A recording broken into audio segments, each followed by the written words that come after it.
Sean Diddy Combs appeared in federal court today. It was the music mogul's first appearance before a new judge who will. Sean P. Diddy Combs. Downfall of the famous and powerful hip-hop mogul Sean Diddy Combs. And he is already complaining. Please let me out on bail. I promise no female visitors. My goodness. That a judge denied the second request for his bail yesterday. Let's first start there and give people kind of the backstory as to why did that. Diddy, the well-known musician, is embroiled in a significant controversy.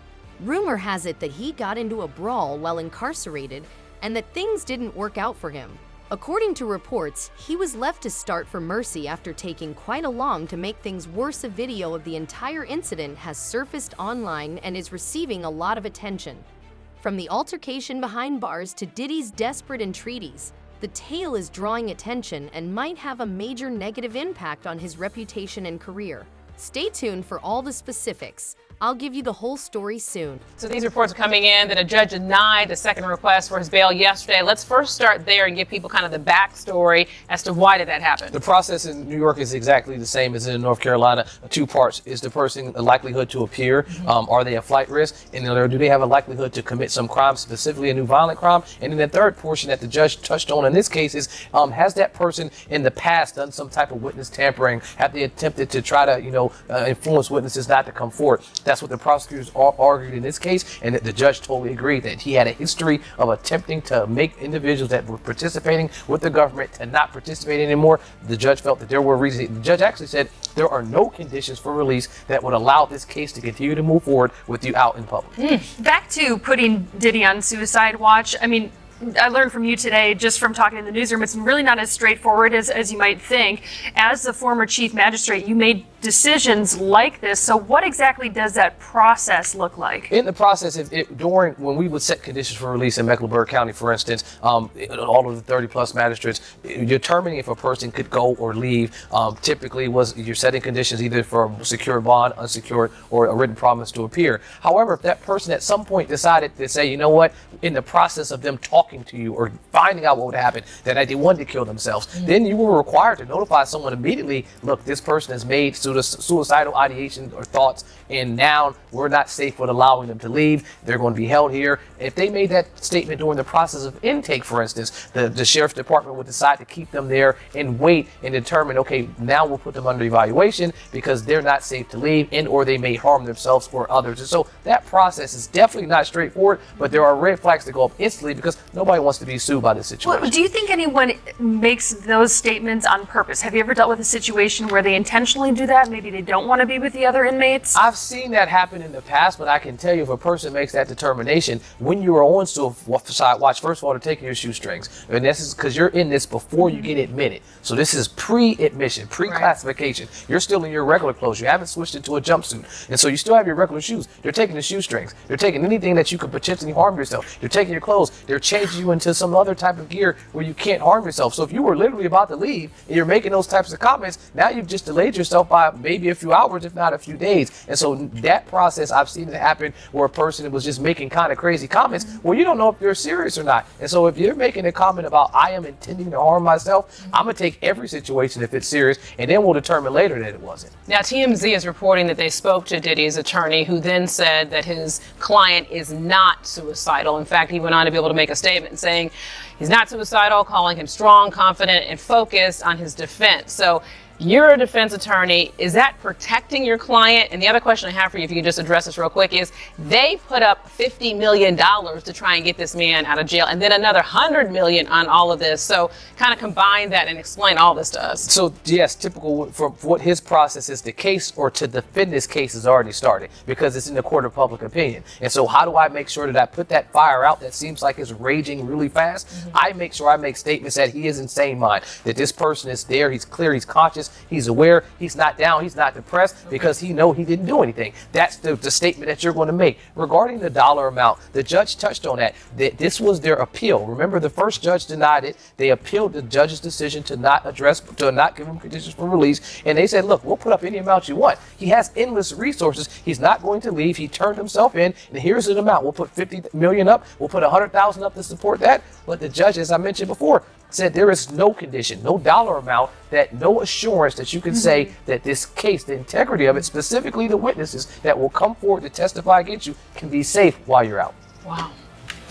Collie Rhodes, we appreciate your insight as always, and I guess this case is going to keep on. And do we know the date yet? I haven't heard Nothing the date. yet. Yeah, but I know for at least a year he will be in their Department of Corrections.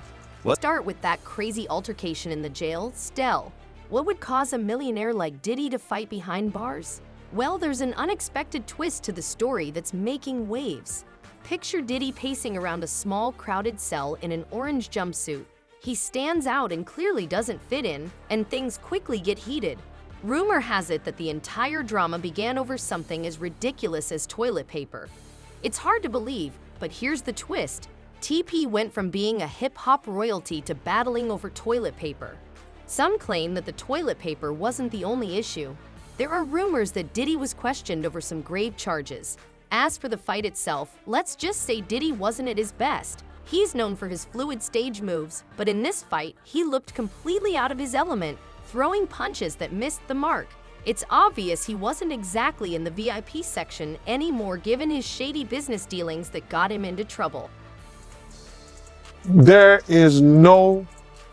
He has to do that because no company wants to do business with somebody who is being accused, have allegations against them for sexual misconduct and deviant behavior. Nobody wants to do business with that. All the shareholders, it ain't nothing that he's giving up. They like, yo, listen, give me that. They said, hey, they did a Diddy. Take that. You understand? They're gonna take that from him. The shareholders is gonna say, yo, listen to me. We all gonna pull out. No Diddy. But we all gonna pull out our shares and everything if you don't give up what you have in the company. Did you see that video that went viral of Diddy pacing around the airport after his houses got raided? I seen that video. And I seen that look in his face before. You know what I'm saying? When he was with the same gang and Mike Owens, aka Mike Cock, everybody could tell her, D-Ferg did a collection for him because he didn't know how he was going to pay his rent, and he didn't know how he was going to pay his rent, child support, and his car note, because he had one of those drop-top cabarets, Volkswagens. So Mike gave $5,000. I wasn't giving him nothing. I'm just telling you right now. D was just collecting money for niggas. You know what I'm saying? Yo, man, we got to make sure, because he want to kill himself. He going to kill himself. Diddy had that pace, and he had that look in his face that he know something may be wrong, or they may have something on him. Because they took things out of there.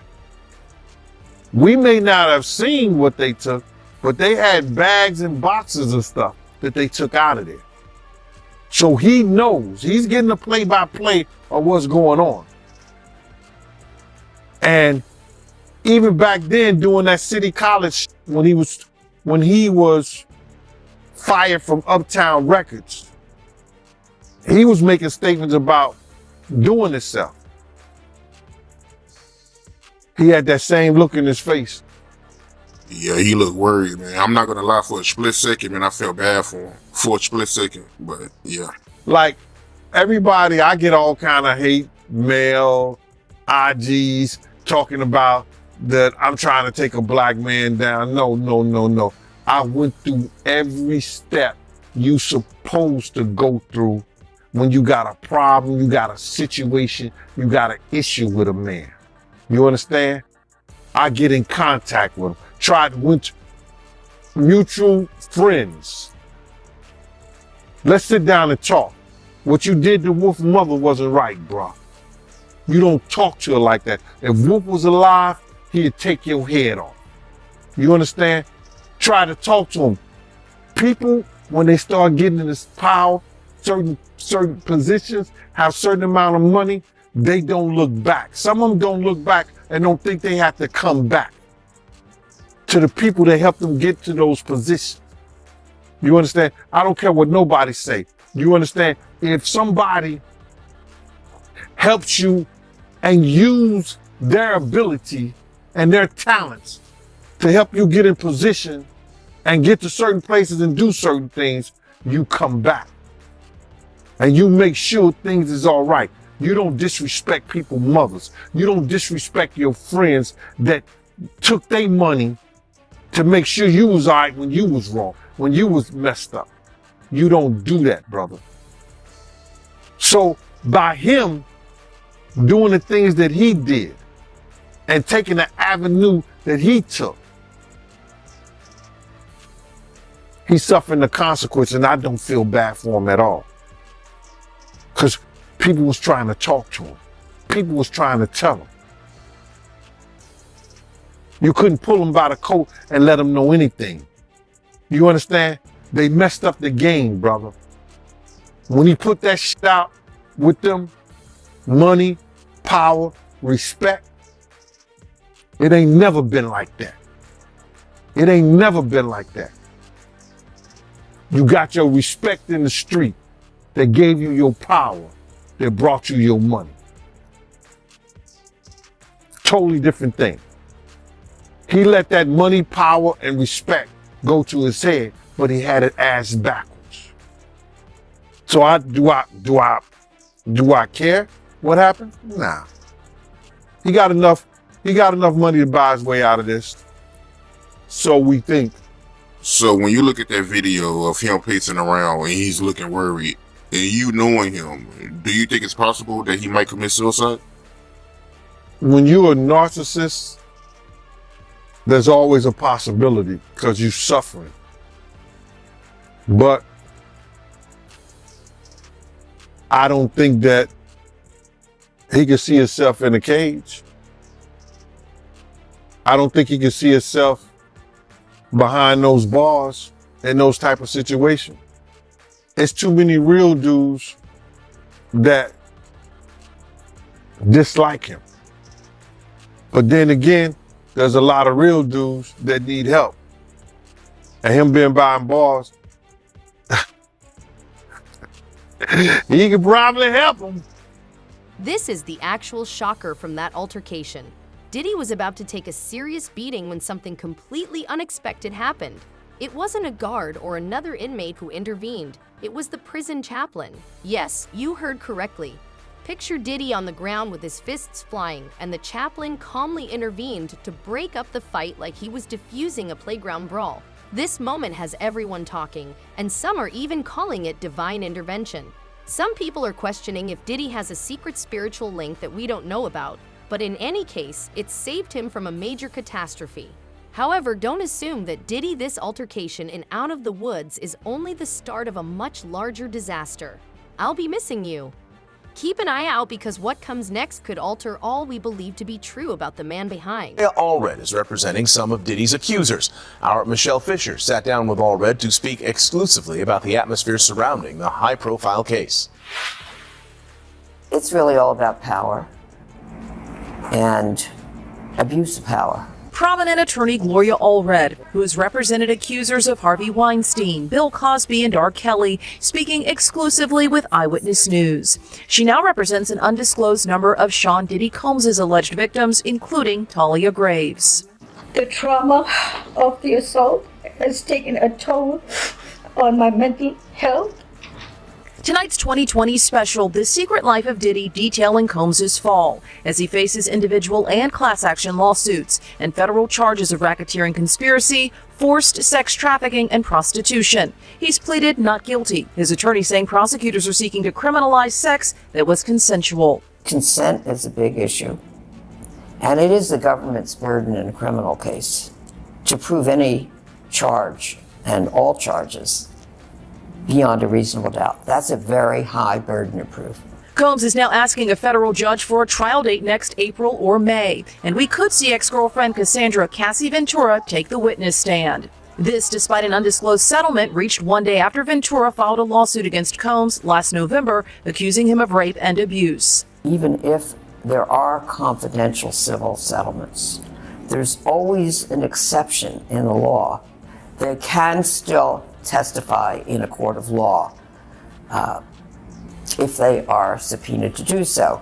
This bombshell surveillance video leaked in May showing a 2016 incident where Combs appears to assault Ventura, her friend Tiffany read detailing alleged verbal abuse in the 2020 special. And as soon as he answered, "What are you?" So that was like my first time being like, something is wrong. Combs remains behind bars after 2 judges denied his request for bond, citing in part dangers of obstruction and witness tampering. Allred says it's a tactic we've seen before in high-profile cases. Sometimes there are criminal charges filed not only against the defendant, but also against the person who is his friend or supporter who does threaten a witness. And that was the case in the R. Kelly criminal case as well. In a third attempt to get out of jail and tell his trial, Combs is again offering a $50 million bond and promising strict home detention. His attorneys writing in a brief to a federal appeal court judge, quote, sensationalism surrounding his arrest has distorted bail analysis. Combs is due back in court on Thursday. Hold on tight, because what Diddy said after that fight will leave you stunned. Is this really the same guy who once said he was born to fly? Let's just say he wasn't flying. Instead, he was brought down hard. Picture Diddy lying on the cold prison floor, his once stylish jumpsuit looking a mess. He used to walk the red carpet like a confident puppy, but now that the fight is over, Diddy went from being a bad boy for life to a sad boy for survival. In a matter of seconds, he was pleading repeatedly, "Please, I'm sorry, I didn't mean it," from grace, and the true twist is here. Diddy must have recognized immediately that everyone in prison is listening, because in addition to pleading for his life, he was pleading with the other prisoners to keep quiet about his suspected shady activities. Yes, he is behind bars. He's in a entertainment center at the MDC Brooklyn, and we got the report on what's happening there. Doesn't look good, guys. This one doesn't have a lot of good Yelp reviews. We're also going to talk about this manipulator-in-chief, this woman who many say, and she's been mentioned in some of these lawsuits, was one of the people really behind helping to allow this to keep going. And yes, Diddy will be appealing later this afternoon. We will be there with the updates to let you know if this new judge will let him out of jail. In the meanwhile, let's look at this place that he's in jail, this new home, this troubled Brooklyn place. Here's a picture. It's a high-rise. It is not getting good reviews. I mean, not that it should, but, you know, there should be basic human rights. And this place has faced intense scrutiny amid a spat of vicious inmates, you know, going after each other badly, complaints about dismal living conditions, including maggot-infested food, filthy cells, power outages. Apparently they go weeks without any sort of heat, which is, you know, not good, especially as the cold rears its head. These apparent conditions were brought to the spotlight during the trial of Maxwell, you know, I can't say the full thing, you know, the notorious Madame of Jeffy, when her attorney ripped the facility for the reprehensible and utterly inappropriate facilities. She complained about using the bathroom, which was an open sewer drain, rats running around, rotten maggot-infested food, freezing temperatures for roughly a week when an electrical fire caused all the light and heatings to go out in the building. Apparently, violence-plagued federal lockup made headlines when it was hit with the claims that the staff had allegedly covered up a knifing at one point. It holds pretrial detainees as well as those serving short federal sentences. It holds about 1,700 inmates. Yeah, look, it's not a good place. As multiple places reports are coming in explaining more about it. Yeah, let's see who else has been here. We had R. Kelly. So he's in good homes there. R. Kelly. He's it's also Michael Cohen was there. Fetty Rap, Alison Mack from that trial, Ghislaine, and now he is in there as he's waiting to see what will happen next. It's interesting. We got his location. I had a picture here. I don't want to show this, but yeah, Sean John Combs. I have his registration number. He's located there. This is in like the prison database. You can go find it, and it's interesting because he's in the SHU, the SHU, which. Apparently, with John Witherspoon is most likely for his own protection, and also to keep him from like cutting deals. because you can get in there and cut other deals with prisoners in exchange for protection, extra food, commissary items, etc. Interesting insight from John there. I think it's spot on. They, regardless if people want him to, get shivved, he shouldn't right now. He shouldn't. Nobody should. He should be put in jail for the rest of his life. I'd much rather that outcome than have him get out quickly if he did all the things he did. Let's get to the truth of this first. But I want to talk about another part that's coming out as more people are spotlighting this woman right here. This one right here has been called I can't read the name. Sorry, I can't say certain keywords, but hopefully you understand why. I'm doing my best. Doing my best, chat. But Sean Diddy Combs once called his Combs Enterprise Chief of Staff, Christina Koran, his right hand. It's a Karam? It's Karam. Source close to the federal investigation believes she is more his manipulator in chief. If anybody is a gatekeeper, Christina would know everything, the source added. High-ranking supervisors were flagged in the 3-court federal indictment, charging Combs with all the things we've said. Combs has pleaded not guilty to the charge, but remains in custody. He's now offering a $500 million bail, which was rejected. We'll see if he gets this appeal today. Karam has not been arrested or charged with any case. So does that mean she's working with the feds? Because if his right-hand man is actually sharing the secrets, well, he's even more in trouble, right? That's the done deal. Now, is she nervous? If she's implicated or caught doing this as well, they might give her a plea deal or less time in order to sell out Diddy. When you're really under the gun and the pressure's on, it happens. So I can't imagine Diddy's excited right now being behind bars, and probably part of the reason why he's promising no female visitors. Yeah, we'll come back to that in a second. The supervisors facilitated these performances, the freak-offs, according to the indictment, stocking the hotel rooms with items, as we talked about. They've gotten evidence from a lot of sources, recordings, text messages, and texts from Christina Koram, apparently. There she is again, his right-hand man, woman.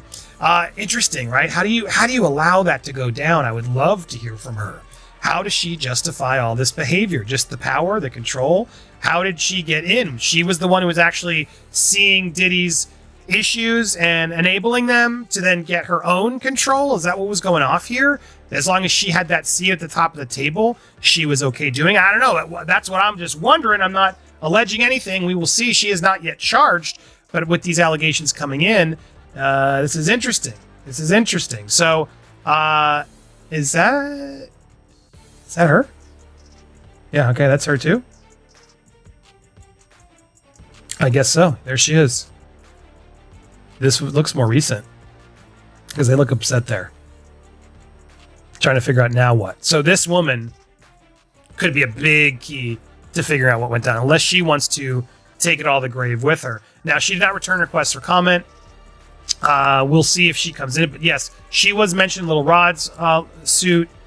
She knowingly, intentionally participated, perpetrated, assisted, supported, facilitated the venture, is what he alleges. And Quorum required Combs' domestic employees, including the butler, chef, housekeepers, to carry a fanny pack with substances there, pink drug combination of things, and he could indulge his choice at any time. So she would, apparently, according to these rumors, would be there ready and willing to ensure he could have any substance, people, etc., etc. So if all true, a lovely individual. She's, I'm sure, very happy right now to be caught in this web. But that's where we stand. So far from this, this mansion that he was in, now he's in the raid. He's going to be in this high-rise security complex for, it could be a little while. We'll see if today he is able to get out. That'll be the big question, and we'll be there covering the updates as we get them coming in. Sadly, this is New York, so we won't get this televised. It's so frustrating. All we get is sketches. We can't even get photos. I don't understand how this is just. Free press, all these trials are public knowledge. We should be able to be in there to ensure that we're getting the facts. But he's protected right now due to it being in New York, and we will stay tuned and be here. So make sure, if you haven't already, hit that subscribe button. Hit that bell for alerts right there. Hit that all. And then when you get those alerts, smash that like. Leave a comment down below. We'll be covering this case and a lot more. We got a lot more stuff in the bank, but we're obviously leaning into the updates as they come in, and more are coming in. I think today, if he loses his appeal or wins his appeal, I think it's unlikely, based on the sources I'm talking about, that will comfort more people to come forward, right? Can he get out? Is he really behind bars? It's done. I'm seeing already some private threads and things that we may talk about later, illuminating a lot of things. I think more and more are going to come forward. You may wonder why Diddy, the man behind a billion-dollar empire, would end up pleading like that. Well, fear can break even the toughest masks, but here's the gossip. Some people claim that Diddy's tough guy persona was a front. Now that he's facing the wall, the real Diddy is showing up, and he's not the untouchable figure we're used to seeing. However, the other prisoners weren't buying it. Some were laughing, while others were simply shaking their heads in shock, as though they couldn't believe this was the same person who once rapped about being untouchable. While most of the other inmates were making fun of him, one guy was observing Diddy intently like a hawk. He wasn't laughing. Instead, he looked as though he had just struck gold, which makes you wonder if he made a mistake while pleading for his life. One inmate even joked, "I thought this dude was supposed to be tough. Turns out he's softer than a pillow at the Four Seasons ouch that's got to hurt more than the actual fight." What secrets might he have disclosed? We don't know what they subpoenaed, but we know that prosecutors believe Combs did not act alone. He's the only one charged, but they believe as the leader of what they've called a criminal enterprise, there were a network of people who worked for him, who enabled freak-offs, these orgies that women were allegedly forced to partake in after they were drugged and held against their will. So prosecutors are amassing a lot of evidence. That's all going to be part of this trial now set for May 5th. And of course, that reignites the question here of will we see more defendants named? But also, Aaron, we know that Combs' lawyers are accusing federal prosecutors and agents of leaking that hotel surveillance footage of Combs that prosecutors say shows him attacking his then girlfriend, Cassie Ventura. And Aaron, we know this was originally obtained by CNN, but what are both sides in this case arguing about that piece of video? Well, the defense is accusing the government of leaks, and they want it to stop. The government says that's a baseless accusation. The government didn't even have the video before it aired on CNN, a prosecutor said, and they said this was just a defense tactic to try and get a damning piece of evidence removed from the case. And Aaron, since you were in the courtroom there today, what was his demeanor like today? And does his team at all have a chance of getting him out on bail before this trial starts in May? Diddy was a lot more relaxed today, Kata. He looked a lot less bloated than we've seen him during prior appearances. He was in a jail-issued beige, kind of ill-fitting smock and pants. He was shackled at the ankles, no handcuffs, so he was able to wave to his mother and children who filled 2 rows of the courtroom. The defense is still asking for his release on bail, but they have an appeal pending before a federal appeals court. So there was no application today. And the defense, if they can't get him released, are going to stick with MDC in Brooklyn, this troubled federal lockup. So far, it seems to be going well, the defense says, though they say they reserve the right to try and move him somewhere else. Remember that prisoner who was observing Diddy so intently? It turns out that he had a plan, not simply curiosity. A video leak is now making waves online by portraying Diddy in a way that has never been seen before. This video has, believe me, ignited a firestorm of conversation on the internet. The story goes that this inmate managed to sneak a phone into the jail, which is a huge no-no, but he felt it was worth the risk.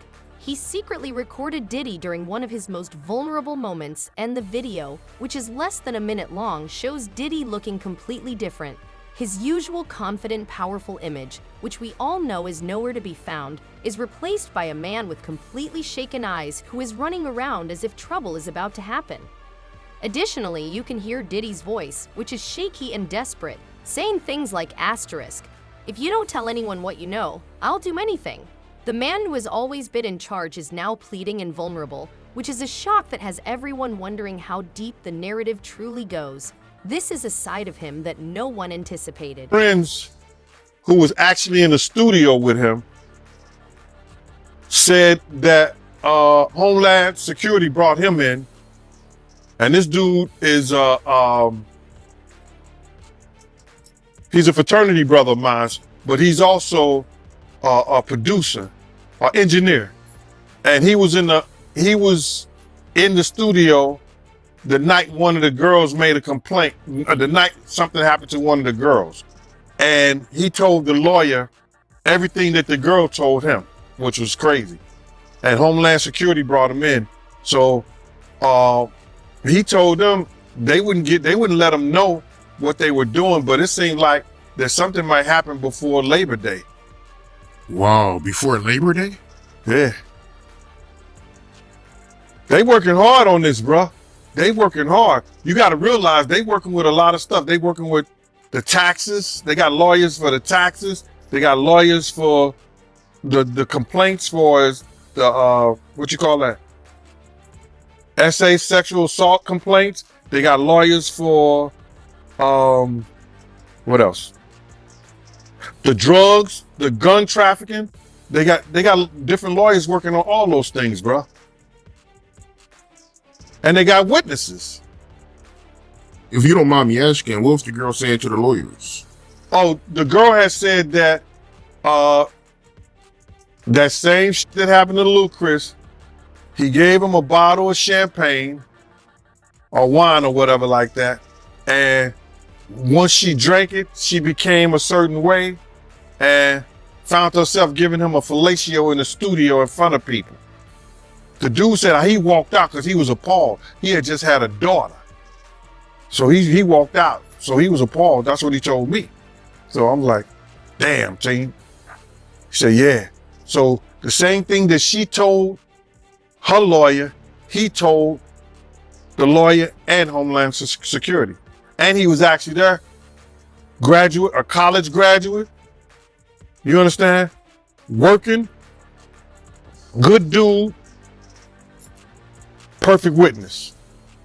He told, the engineer told Homeland Security and her lawyer the same exact thing she told them.